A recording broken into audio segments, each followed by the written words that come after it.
I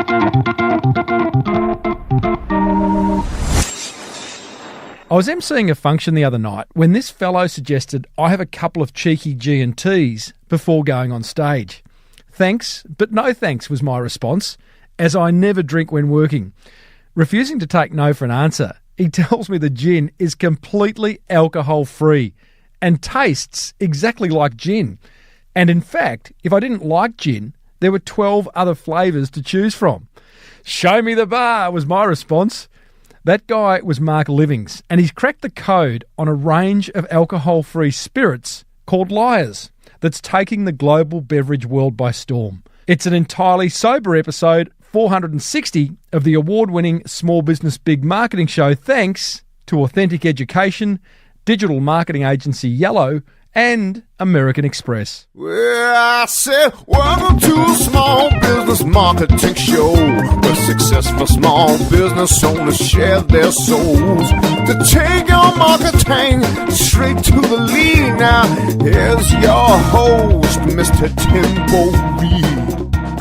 And welcome back to your weekly dose of marketing silliness. I'm your host, Timbo Reid.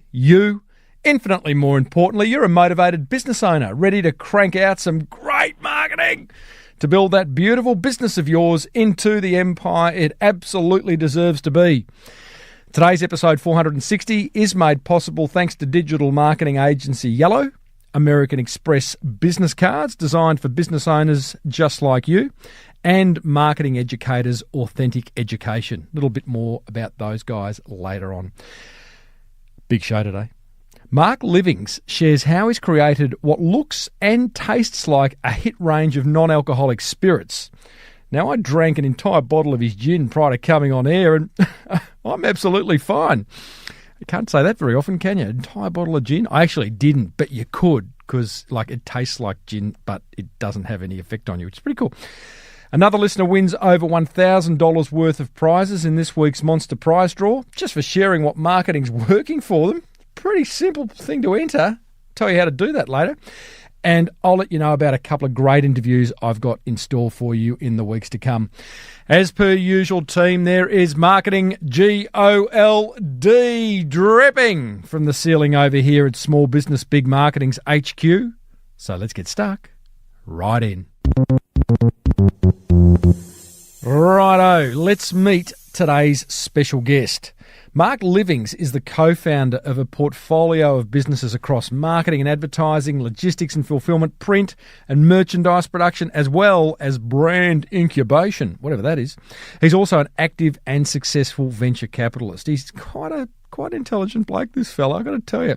His current project is Lyres, which is a non-alcoholic range of spirits that caught my attention at an event I was emceeing recently. Not only was the visual branding of the range absolutely beautiful, the gin tasted like gin, the bourbon tasted like bourbon, and on and on and on. And yet there wasn't a hint of alcohol in either of those flavours. You're going to love this chat, as Mark is an absolute expert on branding, launching new products, the power of storytelling, I love that topic, and so many other aspects of this dark art that you and I know as marketing. So I started off by asking Mark what evidence convinced him that a range of non-alcoholic spirits was something he should invest his hard-earned in. Yeah, there's a few things that are driving the emergence of this category on a global level. So I think it goes without saying, we're all starting to make healthier choices, and that sort of macro trend sits across the entirety of all population groups. But if you want to look and talk about our young people at the moment, there was a really interesting study that came out last week, pulled together by the NHS in the UK. And what it's showing is that people under the age of 24, close to 34% of them are choosing to be completely abstinent. Now, I know I wasn't that sort of younger person, and I've got a pretty good inkling that you weren't either, Tim, in your earlier days. But it just goes to show that, I guess, we as humans across the globe are really starting to think about our health and our bodies, and how we decide to interact with beverage is one of those things that's really driving the emergence of this category. So, yeah. That's the trend we saw a couple of years ago, and we started working on Lyres. There really is. I mean, I've got 3 teenage kids, 18, 20 and 22, and alcohol plays a part in their lives, but yeah, I would say not as big a part as it played in yours and my life, I'm embarrassed to say. And now it's out in the open, but, they are. So, but having said that, they're still not necessarily, and I think there's many generations of people not wanting to walk around a party or be at a social gathering holding a bottle of water, as healthy as it is, and I don't mind it. It's a good option, but it can be boring, and some people think that they're being judged as a result of it. Absolutely. So we've given that a term. We're calling that social camouflage, and it's a part of social anxiety. The reality is, if you're that person at a party and you're walking around with a water or a lemon lime and bitters in hand, yeah, you've got an actual physical artifact that you're not part of the tribe that you're holding in your hand and you're showing to everyone around you. Now, in a country like Australia where it's so critically important to be in the round, that's part of the social glue that we have here.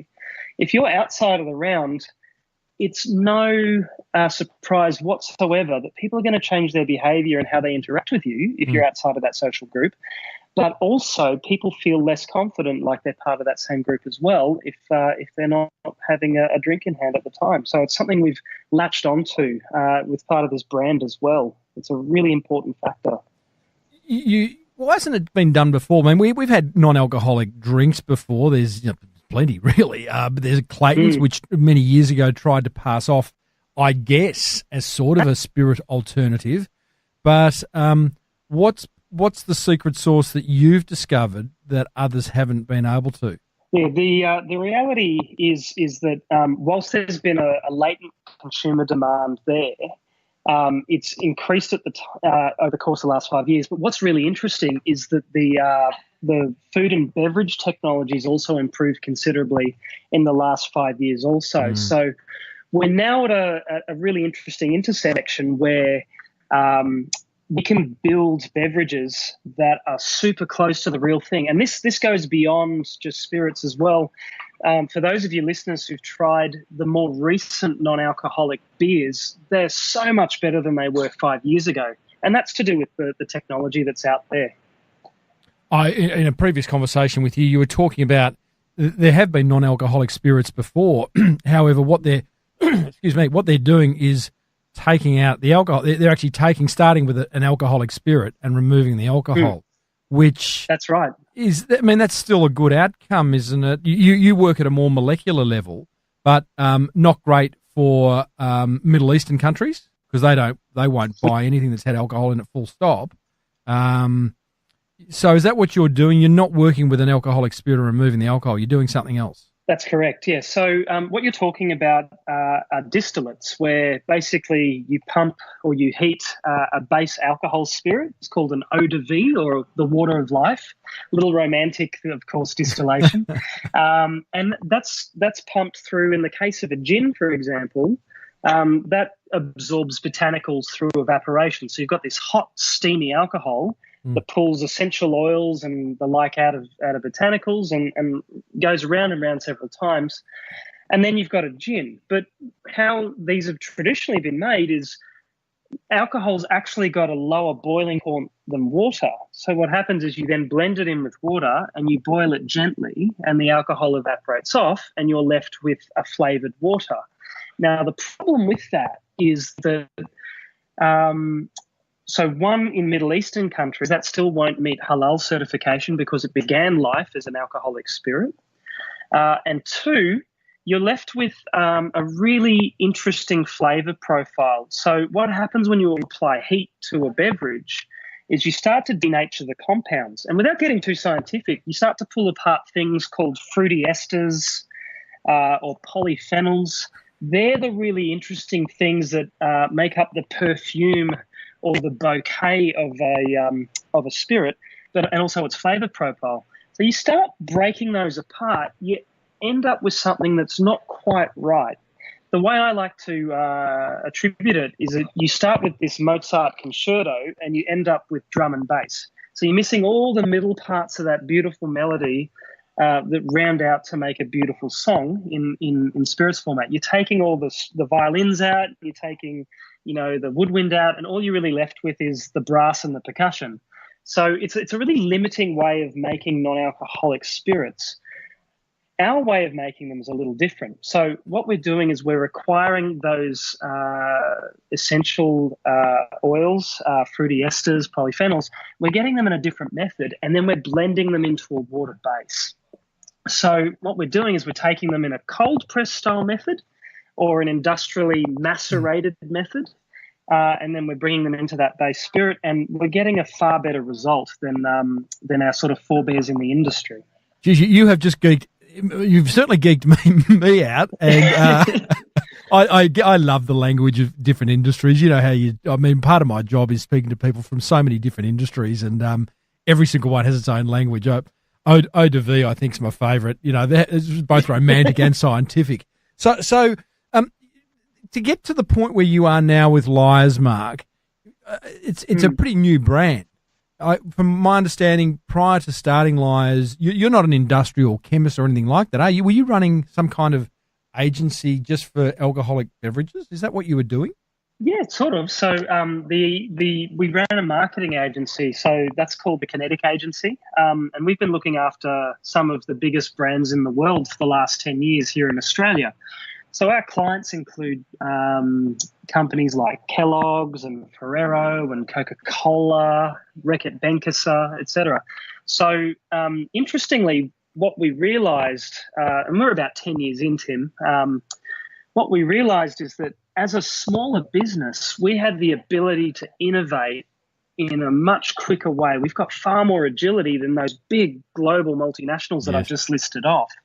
So this is a little bit of a thought experiment for us as well, where we go, can we do things faster, closer to the bleeding edge of innovation than the core clients that we service? So you've had this idea where you're servicing these big clients for their needs. At some point you've gone, you've scratched your chin and you've gone, why don't we practice what we preach and create a product of our own? Is that kind of what happened? That's exactly right. So what we were trying to do is, our hypothesis was, if we can do this and learn how it's done, we can then turn around and teach these much bigger businesses exactly our process that we went through in order to do it. So there's an end game here beyond the brand itself, is that we're going to build this body of intellectual property that we hope to be able to turn around and consult to these larger businesses as well and say, hey, here's how a fairly resource-poor business in Sydney, Australia, managed to conquer the world with a spirit, all going well, that is. Did you go through a bit of a kind of brainstorming session and sort of decide, in order to decide what the product would be, or had you always had in mind that a non-alcoholic spirit range was something you really wanted to bring to market? Yeah, it's one of those things. Being a marketing agency, we're always exposed to the latest consumer trends. So it's our craft to understand exactly where the consumer is and exactly where they're heading. And a good marketing agency, if they're working on branding, they'll try and position a product in front of the wave of consumer trend so that as that wave crashes over it, the client that you're working for benefits, and they go, right, we've positioned this product in exactly the right place, in exactly the right time. We've got consumers that have fallen in love with it, and away we go. The reality is that more often than not, it's smaller businesses that are positioning their products in front of consumer trends, and it's the big multinationals going, right, we can't move with that sort of agility. We need to go and acquire those businesses and those brands that consumers are falling in love with. Mm-hmm. So that's the paradigm there that we've sort of been working with. Don't you love the ability of us small business owners to be agile and just move at such a pace? Having worked, you and I both worked in corporate and for corporates, and whilst you learn a lot from them and there's a lot to be said for them, boy, oh boy, they're slow. Absolutely. And look, that's not a bad thing, Tim. Like, these big corporates have their place. Absolutely. Let's take Qantas, for example. I wouldn't want a small business operator flying a jumbo jet. By the same token, we need these enormous multinationals to produce things affordably. So milk and bread and all the daily essentials, toilet paper, they're going to do it at a far better and more effective rate than a small business ever will. But it's horses for courses. Small businesses, one thing that they have over the bigger people in the industry is that ability to move with agility, to pivot really quickly and get in front of those trends. By the time consumer feedback percolates up into a massive multinational and then they change direction, it's too late. They've already been outmaneuvered by a small business. Correct. So you had the idea, non-alcoholic spirit range. I mean, what do? You go and find a chemist and someone with a really good nose for smelling things, and what do you do? Yeah, good question. So, look, first thing you do is you research. And to borrow an old advertising adage, you let your fingers do the walking. Or in more modern terms, you let your fingers do the typing. Mm-hmm. So we tracked down one of the foremost global authorities in food and bev tech. They're based out of Germany, and we pitched the idea to them. And they said, look, sounds interesting. We'll give it a go. Can you come and help us? So I went over to Germany, and I took a good friend of mine with me, David Murphy. He's a respected Australian sommelier. My nose and palate's okay for an average bloke. His is extraordinary. Right. So, yeah, great little trip with him. And we sat down there and we went through more than 60 different generations of product, utilising a library of over 12,000 different ingredients courtesy of this company. And we built these sort of brick by brick, flavour note by flavour note, perfume note by perfume note. And then we worked on the mouthfeel, and then we worked on the palate weight, and then we worked on the length. So, yeah, it did take us around 18 to 24 months to get these to the point where we were ready to sell them and can sort of nail our colours to the mast and say, we're proud of these. We're confident these are the best non-alcoholic spirits in the world. Let's brand them and see if we can get them in front of that consumer trend that we were talking about before. I have to ask, Mark, at what point did the Wanker alert sort of siren sound when you looked at your sommelier mate and said, no, that's got blackberry undertones with a hint of bosenberry and like, hang on, we've lost the plot. Yeah, it was the Wanker alert was perpetual, mate. It was ongoing, 24/7. So I've learned more now about exactly the blue fruits that are present in a coffee liqueur than any member of the public will ever know. So. I love it. But, it's really important. Those little subtle things are what makes the difference. So just to understand that, you were literally sitting there with this German, what is this person, a chemist or a... Yeah, so they're a food chemist. Okay, so you're sitting there with them and you're saying, okay, we're going to work on the bourbon. And then he starts mixing, and I guess you then have to choose, well, which bourbon? Is it a Beam? Is it a Jack Daniels? Is it a whatever it is? And then you've got to go. He's just mixing up potions. Is that right? And your sommelier is smelling them, tasting them, swirling them. Is this what it looks like? That's exactly what it looks like. 24 months later. And several trips back and forth. Let me give you an example of it. So, for example, let's use bourbon. So. Bourbon has an oak note. So if you take a legitimate bourbon from Kentucky or Tennessee, that's got notes of American oak or new American oak. So that means it's got a vanilla, it's got coconut, it's got banana flavors in there, but it's also got this wooden note, this thing that's synonymous with oak. So what the chemist will do is go into the library and come out and go, right, we've got these 27 oak extracts and they've procured them from all over the world. Which one do you want to use? And it'll be a combination of 2 or 3 or 4 of them before we're absolutely happy with the end result. Amazing. So at the end of this 24-month process, Mark, you have looked at each other and gone, we have got a range of spirits, which is, I think, 13, is that right? Do you call them flavours or... Yeah, that's right. 13, we call them variants. 13 variants? Yeah. And that's the result. So right now, the Lyre's range, and I'm looking at it on the website now, everything from dry London gin to absinthe to bourbon to Scotch. Is that right? You've got to go to just quickly reel off the 13 flavours. I think it's amazing. Yeah, for sure. So the reason we built these 13 is they are the building blocks of the most popular cocktails in the world. So, for example, So the most commonly ordered cocktail is an old fashioned made on bourbon. So for that, you would use our American malt and then, blend it with bitters and some sugar and some orange peel and a little flair from your attractive bartender, and away you go. Mm-hmm. If you're making a martini, you'd be using our dry London spirit and our dry vermouth. Or the juggernaut of what's of 2019, and it's come out of nowhere the last sort of 5 to 6 years, is the espresso martini. Mm-hmm. So you would use our coffee liqueur, and we recommend using our white rum for that. So they're designed in order to give people who love spirits the ability to mix the most popular drinks in the world, as well as make the most popular cocktails in the world.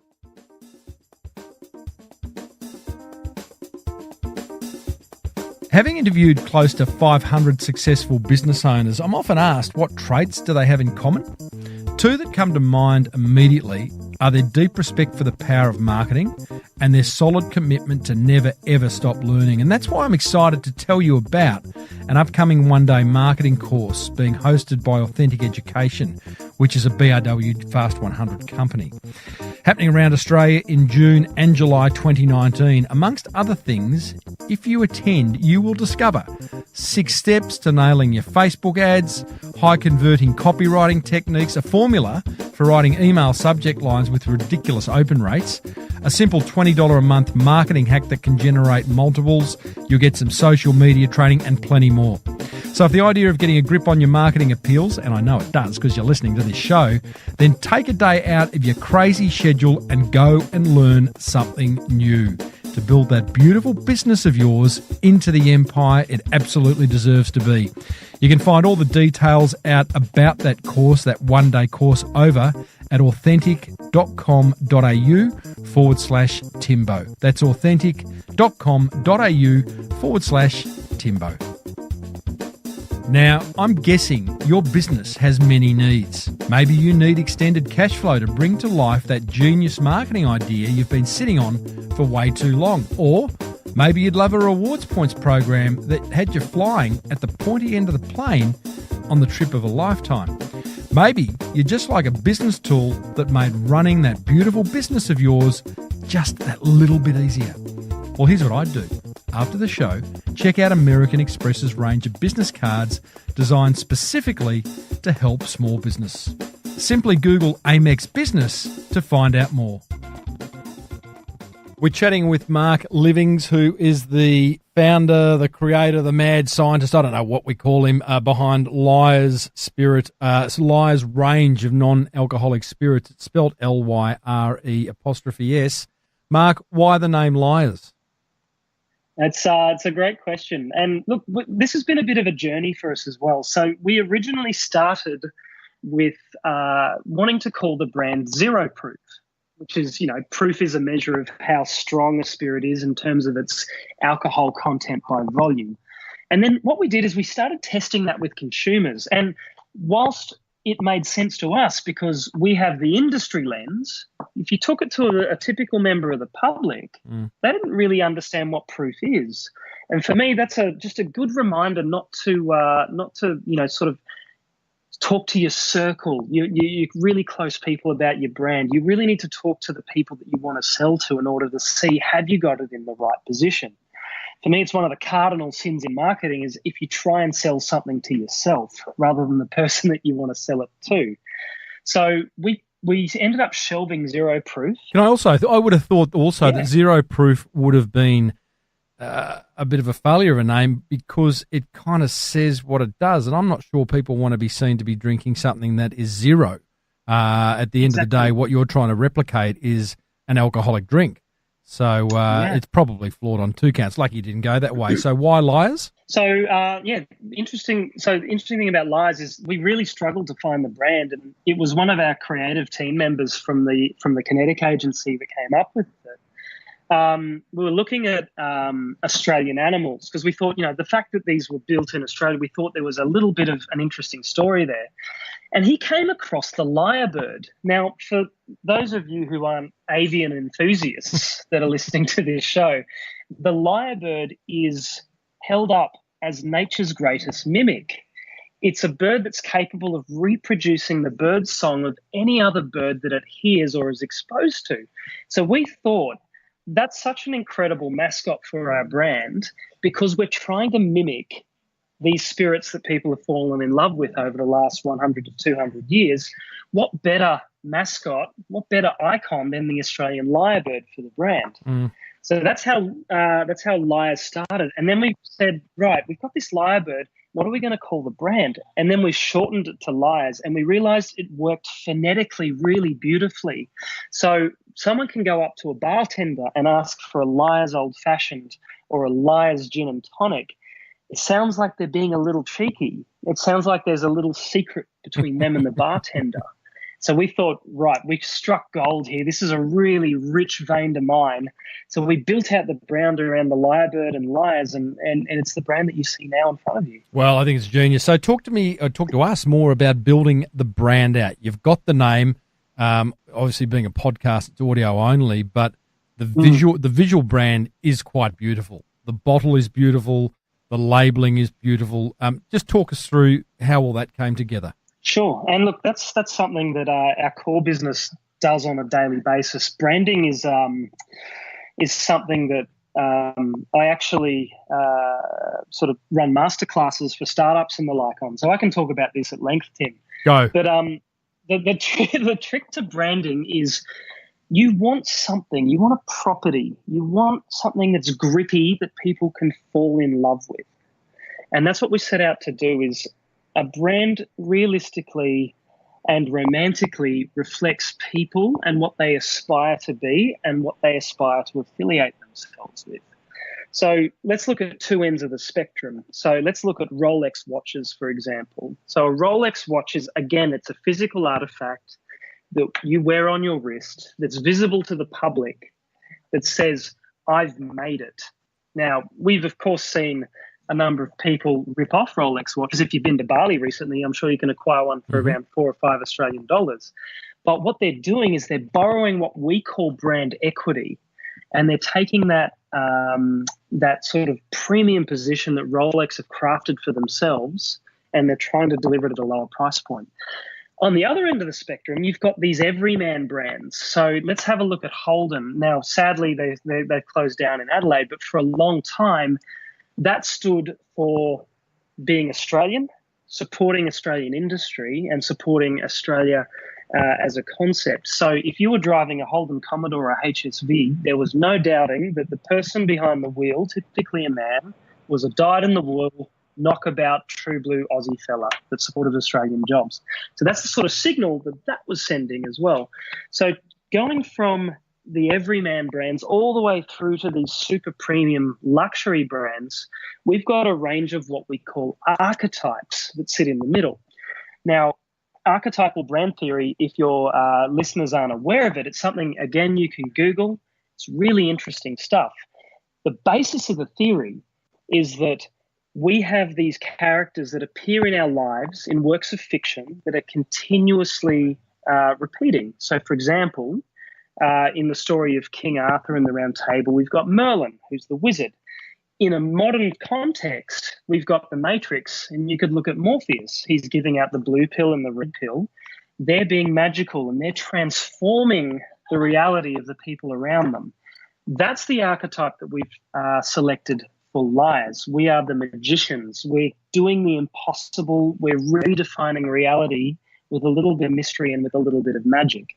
So I'd encourage your listeners to have a look at archetypal brand theory and try and work out what archetype fits their brand.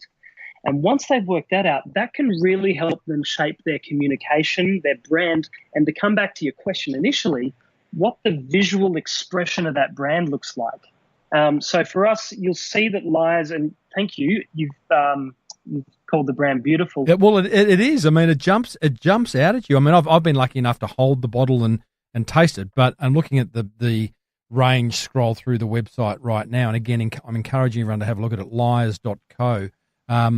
These are absolutely beautiful illustrations of sort of magical creatures, frogs and possums and cats and God knows what. Describe it. You'll do a better job of describing it, Mark. Sure. So what you're referring to is they're what we call anthropomorphic animals. So they're animals that have both human characteristics as well as animal characteristics. So they're impossible, right? The reason we selected them is, one, because we've got a bird as our icon, that lyrebird sitting at the top of the pack. But if you look at the animals themselves, they're all evocative of the providence of the original spirit. So you called out a frog. That's a French frog for absinthe. And our bourbon, or American malt as we call it, has a North American black bear on the label. And our coffee liqueur has a South American jaguar. So tell me about the octopus on the spiced cane spirit. What's the relevance there? That's the cane spirit is of course our tribute to rum. The octopus or the Kraken, as we like to call it, that's synonymous with sort of naval exploration and the Caribbean. So we decided that we'd bring him into the mix as well. And of course, we've got that whimsical quality as well. So if you have a look at the pack, I'll just quote from our octopus on the side of the pack. It's, some men join the merchant navy to sail forbidden seas and lands on barbarous coasts. I just needed to escape from the local fish and chip shop owner who kept trying to pop me in the deep fryer. So we've got this little comedic, whimsical, mysterious, fun aspect to all of our characters on the labels. And that's the thing that we're hoping that consumers fall in love with. Because coming all the way back to the start of the conversation here, we're going, here's a non-alcoholic spirit. It's already weird. So we sort of lent into it and said, well, let's lean into the weirdness. Let's lean into the whimsy and craft out the brand in that direction. Genius. Absolutely genius. So you've got beautiful illustration, beautiful bottle. All the bottles are the same. I love the tagline under the variant each time, which is impossibly crafted non-alcoholic spirits. That's a lovely line. It says in itself. You've got a story on each bottle. So many little branding cues here that, I guess that phrase "lean in," it gets people to lean into the bottle, to read it, to engage with it, to share it, to pass it around, say, look at this is cool. You're going to have a lot of that, I imagine, as you market this thing. Now, speaking of marketing, and by the way, we're talking to Mark Livings, who is the inventor of Lyre's non-alcoholic spirit range. From a marketing point of view, Mark, you really have, I guess you've got a challenge ahead of you. It was very easy to roll off the tongue earlier where you said, people will walk up to the barman and say, could I have a Lyre's Old Fashioned, or could I have a Lyre's Bourbon and Coke? How do you do that? I look at the advertising spends of things like a Jack Daniels or a VB beer or any alcoholic beverage. It looks like it runs into certainly the hundreds of thousands of dollars, probably the millions of dollars.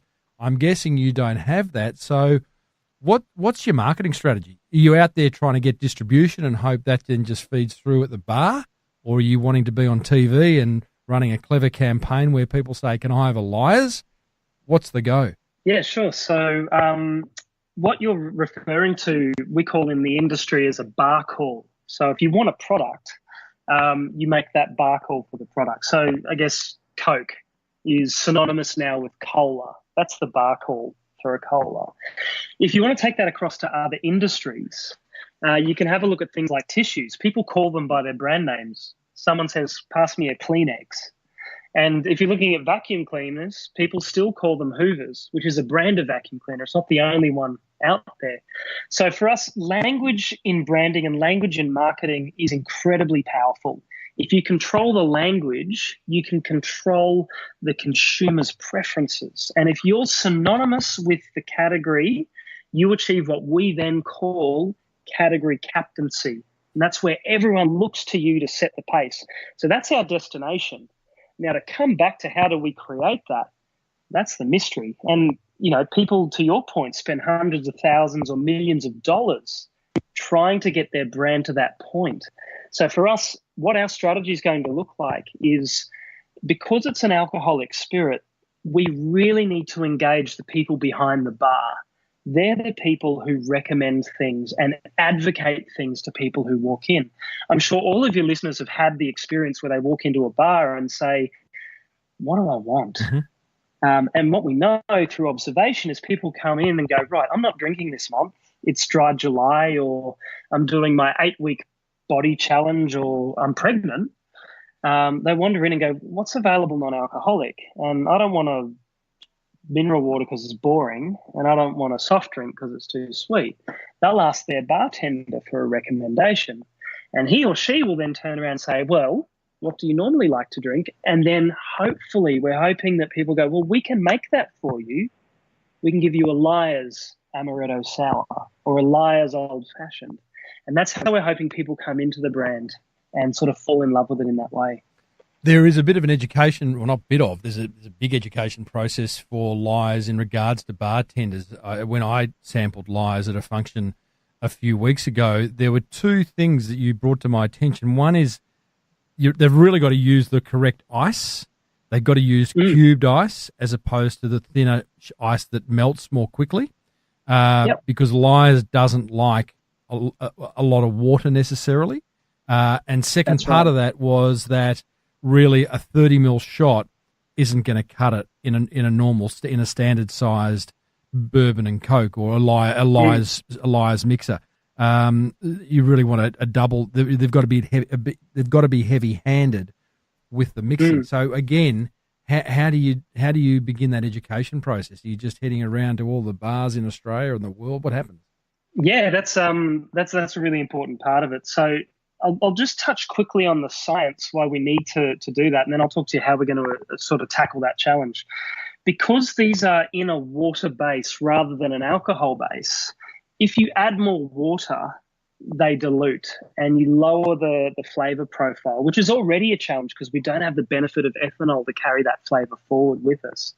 So that's why we need sort of, harder ice or larger ice cubes. They melt in a slower fashion, so it avoids that dilution.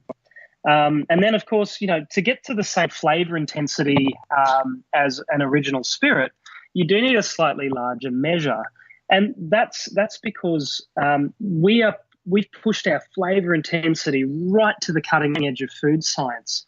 If we put in any more sort of core compound or any more essence from the original flavour profile in there, it actually precipitates into a solid and it falls to the bottom of the bottle. So we can't serve a liquid if that happens. So they're the sort of two things that we need to tackle with. So you're right, Tim. We have an education piece to do. Now, one of the most useful things that we've got at our disposal is what we call brand ambassadors. Now, they're people who go out into the trade, who evangelize the brand, and they talk to the people who are serving.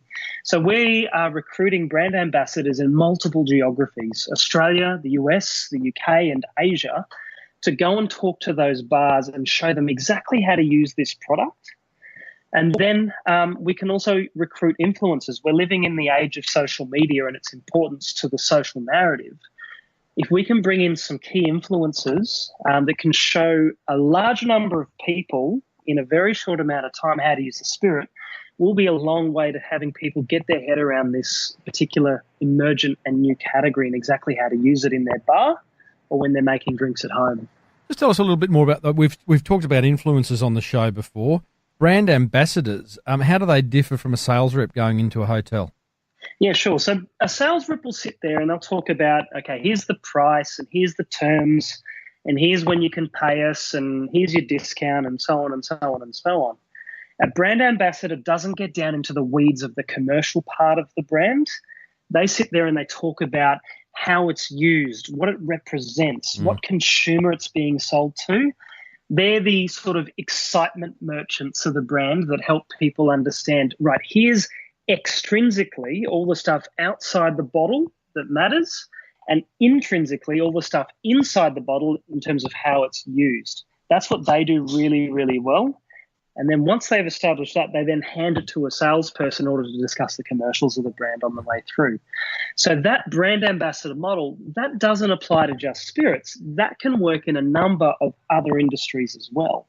How do you find them? You typically recruit them. So they're the elder statesmen and women, the industry doyens out there that have got a well-developed reputation, that are sort of opinion leaders. They're the ones that you sort of track down and find. So yeah, it's quite the job to do it. But if you can get one of them or two of them, or in our case, upwards of 10 of them into your business, you can cast a really long shadow through the industry and get people upskilled and advocating for your brand in a very, very quick way. With so many options available to you, the successful small business owner, getting that beautiful business of yours found online can be confusing. That's why I suggest checking out how digital marketing agency Yellow can help do it for you. They can build you a website, optimize it for search engines, get you a funky social media campaign, list you in the best directory sites in Australia, plus they have a fantastic banner ad service that can get you 3.6 times higher click-throughs than the average display ad on some of the highest trafficked sites in the country. Who wouldn't want a bit of that? Find out more at yellow.com.au.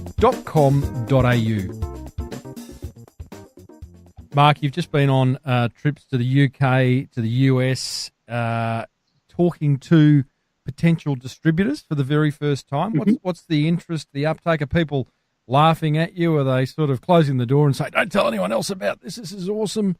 What's the reaction been?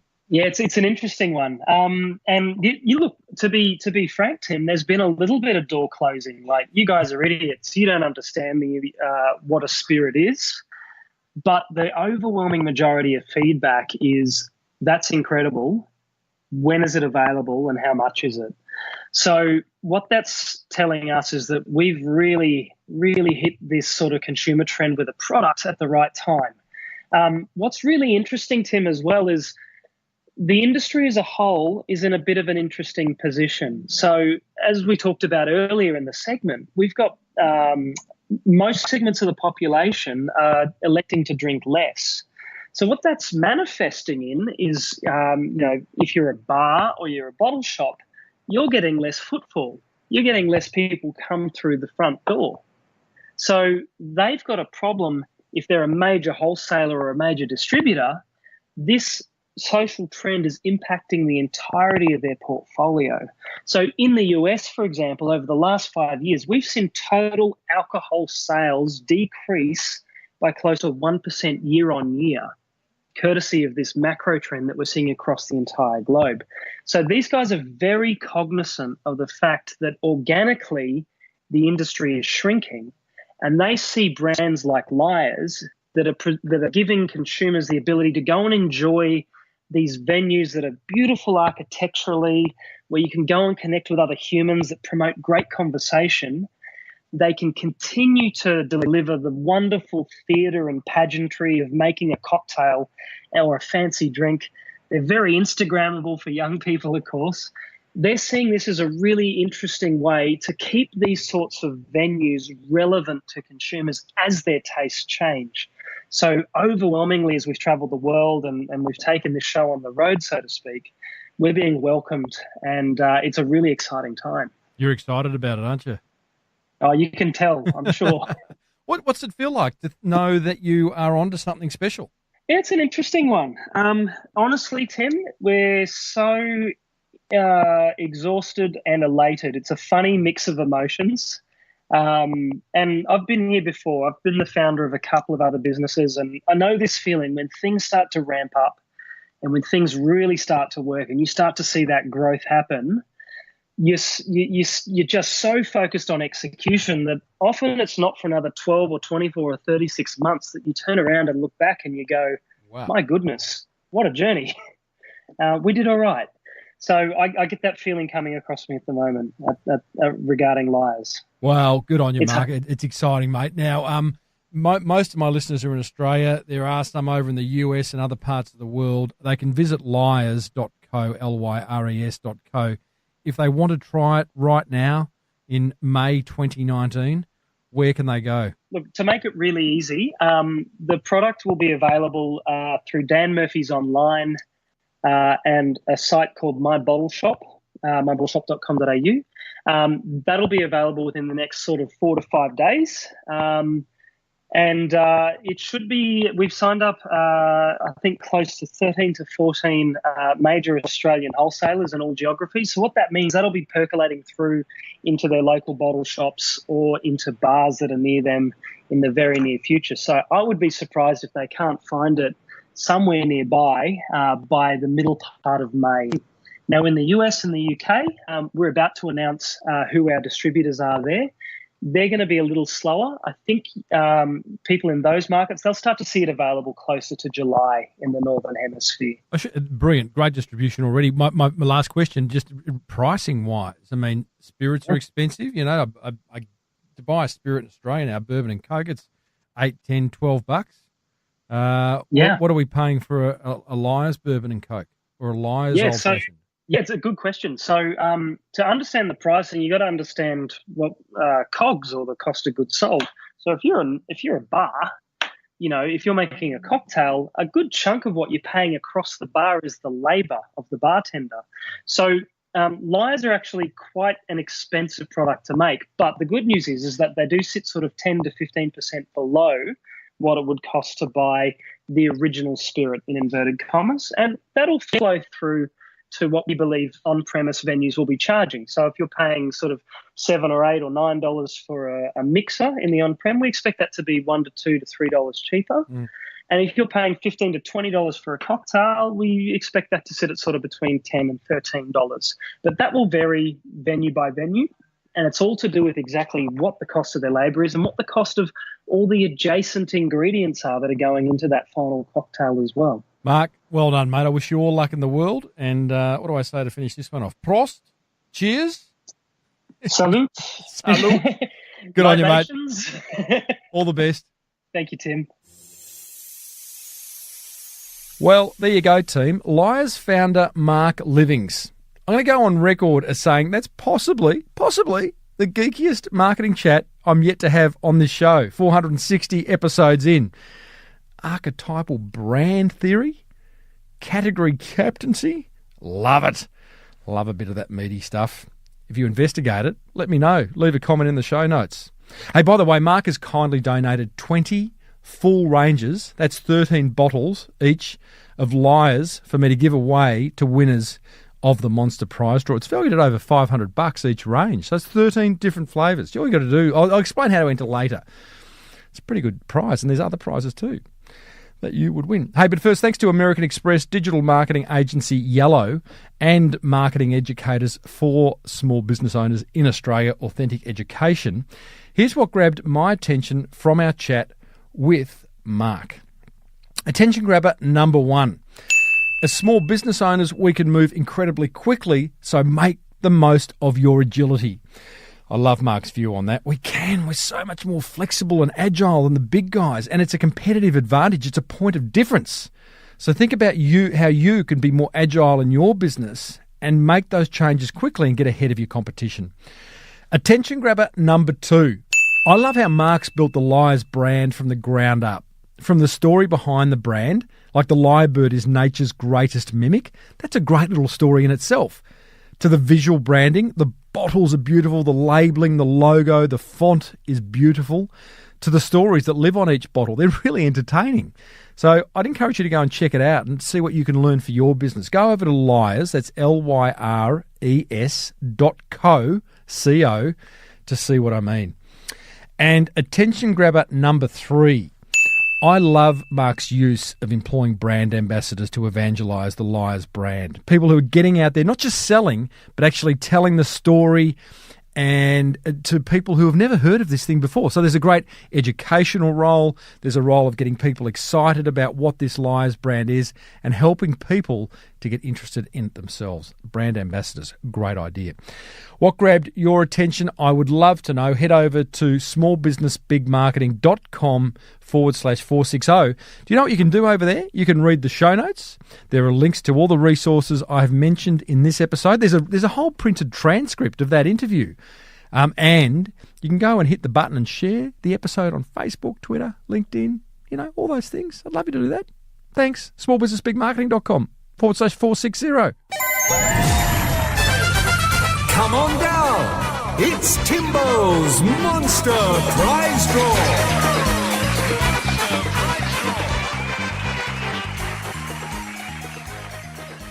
Oh, yes, indeedly doodly. It's that time of the episode, the Monster Prize Draw, where I get to reward another motivated listener for taking some marketing action, for hearing an idea on the show, implementing it, and then telling me and you what result they got from it in their precious business. That's all you got to do. You got to email me that information to tim@timreid.com.au. If I read it out on the show, you win over $1,000 worth of prizes. Today's winner is